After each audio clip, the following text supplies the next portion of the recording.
What is good, guys? Today is going to be an awesome day. We're going to go check out some cars for sale here in Japan.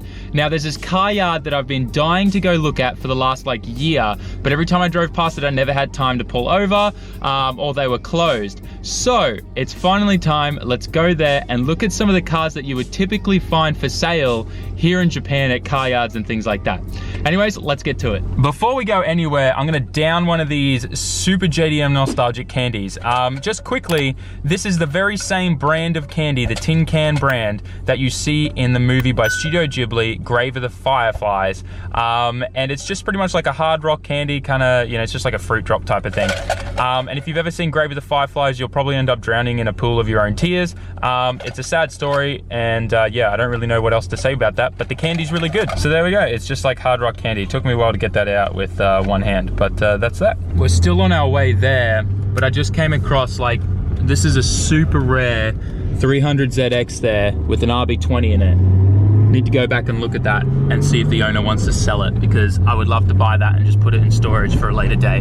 Okay, so we got here, but unfortunately it looks like all the crazy cool JDM ones that I was keen on aren't exactly here, but we can still take a look, and then there's a couple more car yards down the road that we'll go take a look at as well.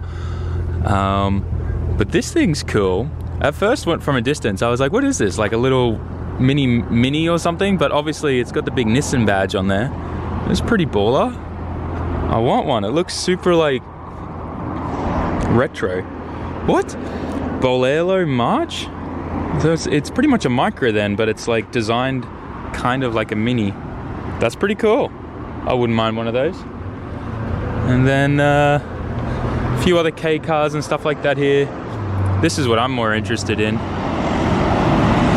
Really, really good condition Mark II. But why does it say that this is a 4-liter GT?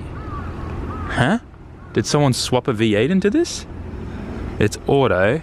This is a Mark II, right? This would have a 1J in it. What did they bring out?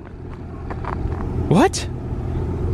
I'm so confused right now. I've never seen any of these badges on a Mark II before. If anyone knows any info about this, let me know. But as far as I know, this is a 1J GT VVTi. But still, pretty cool. It's got all the original lacing and stuff, huh? Well, not on the seats. Got an old Chevy van. And that's pretty much it. Last time when I drove past this, it looks like I've missed out, unfortunately. But it was just full of GTRs and stuff. So I don't know, maybe there's no one here either. There's no one in the little building there. So maybe this is just a storage yard or something. Not sure. But this Mini's pretty cool. Is it the Japanese edition one? Yeah, it is. Oh man, it's so cool. I'd love to get one day and just see if I can fit in one. I think they're cool. I mean, how trippy is this, guys? The wheels, for these cars are literally on the edge here, and the car's hanging over. Look at that. Look at that van over there, far out. I guess that's the thing about Japan. They will use as much, whatever space they've got to the fullest extent. Anyway, so that was kind of cool. I'm gonna jump back in the car and we'll go down the road to a couple other car yards and see what else is for sale. I'm not even entirely sure if this even is. No, it is, because there's for sale signs and stuff in the windows here, and pricing. Maybe what you're supposed to do is just call these guys up if you like a car here. I definitely think that this is just a storage yard kind of thing for advertising cars, and they don't ever put anyone here. Okay, let's head to the next one. Hopefully we find some more JDM relevant cars. Okay, so we're gonna go and check out this one. It's called Phoenix, Joy Phoenix or Phoenix, and they've got some really cool JDM cars up the end here. So starting over here, this place has got a really nice clean NSX here, and then the 34s here, these ones are probably, they've got a hefty price tag. So they want about 120 grand for this, but it's got low kilometers. It's got about 16,000 kilometers. It's got a whole bunch of Nismo modifications. It's also the VSPEC II Bayside Blue, so very sought after. So the prices are definitely going up here in Japan, but that's totally what they're worth, market value. We've got another VSPEC II here, black. It looks like it's got a really nice carbon Nismo hood as well. VSPEC II, and this one's done about 43,000 kilometers for about 105 grand. So it's kind of crazy how much the prices have gone up locally in like the last 5 to 10 years, but these cars are just only going to keep going up in value. So got a couple JZA 80 Supras as well. These both the twin turbo model? Yeah. Yeah. That is a twin turbo. Oh, okay, cool.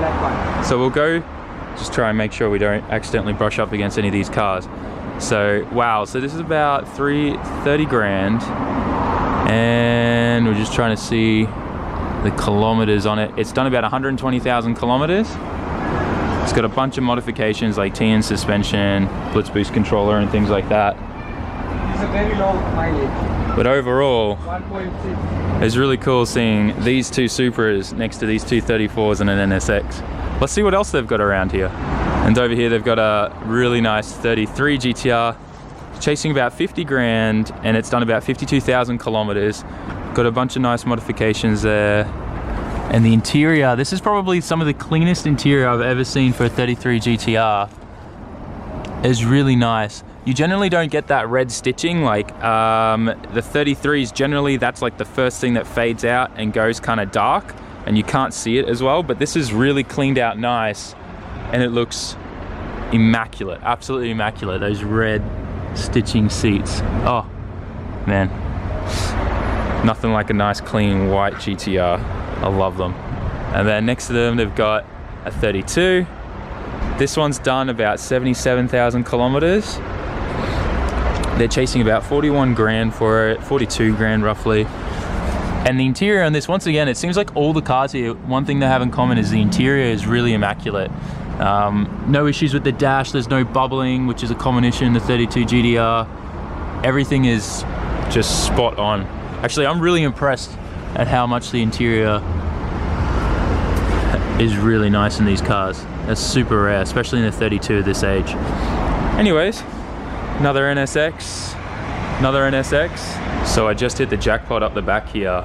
Another Bayside Blue 34 GTR next to this tiny thing, and then a Midnight Purple R34 GTR. This one's done 72,000 kilometers, and they won about 74 grand for it. Super clean. That's like the dream 34 there. I'd really love a Midnight Purple one. So nice. Oh, so this Midnight Purple 34 that we're just looking at, it's in really good condition.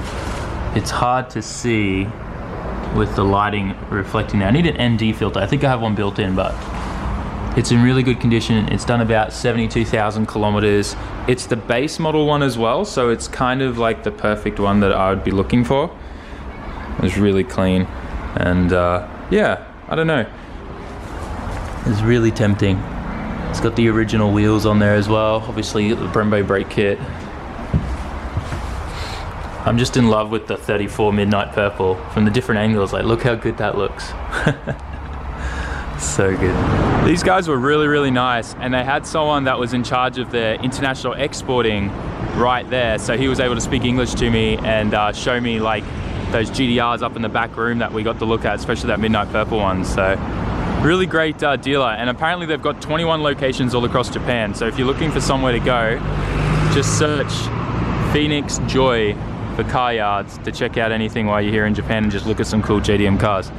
Okay, so that was kind of cool, like just looking at some car yards and getting a feel for pricing here as well, like with the 34 GTRs. Obviously the VSPEC II, that is like, it's in its own different category. Like, you know, they're in the 100 grand range now. Like that's just, you can't get away from that. And I think some of those cars, like that one there that had like 18,000 kilometers on it, if that was selling in Australia, the minimum price I'd probably see that selling for is $180,000. So it's still cheaper than Australia, but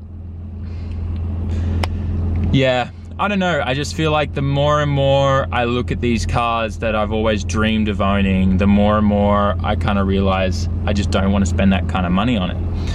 I don't know. I'm in a tight spot. Like, I definitely can't afford anything like that now. But in the future, I'd love to be able to get like a Midnight Purple R34 GTR. I mean, I totally want to get a base model one because I want to start with like just doing an entirely crazy build on a 34 GTR. Like something that does like, you know, 10s at the drag strip. I don't know what that was. That was a bit weird in my voice. So yeah, 10s at the drag strip would be sick. And then I could then have like my 34 GTR that I I just own for bragging rights. You know what I mean? Like everyone just wants like a NER or a VSPEC in their garage that they just keep factory in immaculate condition, and it's just the car you bring out once a month to like, you know, car meets and shows, or you give it to the wife to daily kind of thing. Like, I don't know, man, I'm a mess. I live in Japan and I want a GTR, a 34 GTR so bad. And I know that's like a super cliche thing, but I've just dreamed of owning one. And it's like always like, you know, it's that thing like, you know, okay, best way that I can describe it is it's kind of like Adam with his GT3 RS, right? He's always wanted that. And when he finally got it, he was just like, man, like, I don't know where to go from here. Like that was what he always aspired to get. And then for me, it's kind of like, that's like where I'm setting the bar. Like when I get to a point where I can get a 34 GTR, that's when I'm kind of like, sweet, I've made it. Now what do I do? But it's not like that. Like I obviously have tons of other plans. Like I definitely don't want to just like get a couple GTRs and be like done with it. Hell no. Like I'm always going to be building crazy cool things, and I want to get back into small cars, front wheel drive grip things all over again. And I want to get into time attack. I want to build time attack cars. I don't want to just do Nissans, even though I love Nissan the most. Like I want to do Toyota. There's so many car builds that I want to do and just have fun with it, build it for a purpose, do it, and then when we're done with it, you know, auction it off or something like that. And you know, I'd love to give back to charity and stuff like that. I don't know why I'm telling you guys all of this, but I just want to share a little bit of my heart, my dreams, and my passions with you. I know there's a lot of new people here on the channel, so yeah, I hope you don't mind me ranting for a bit. So I think I'm gonna actually wrap up the video here. I hope you guys enjoyed, got a nice like kind of idea of what prices are doing here. I hope you don't get too discouraged because, you know, sure, the price of maybe your dream car is going up and up and up, but that should just encourage you to work harder and to just, you know, like, I don't know, it just sets the bar higher, which means that then you've got to perform better. And I think it means that if you do achieve that dream of owning that car, it means that you've achieved so much more. You know, like I'm that type of person that just always loves being, you know, pushed to the next level and the next level and the next level. So look at it that way, try to encourage yourself with it. I know it's kind of depressing when you're like, man, I thought I only had to save up 60 grand, not 120 grand. But anyways, I'm ranting again. You get what I'm trying to say. I know you guys can do it, and I know that a lot of you guys will have the same dream as me of owning that type of car. So we'll leave it at that. Thanks heaps for watching, guys. Make sure you like, comment, share, and subscribe. And yeah, follow me on Instagram. I want to see more of you there. I'll see you in the next video, guys. Ciao, matane.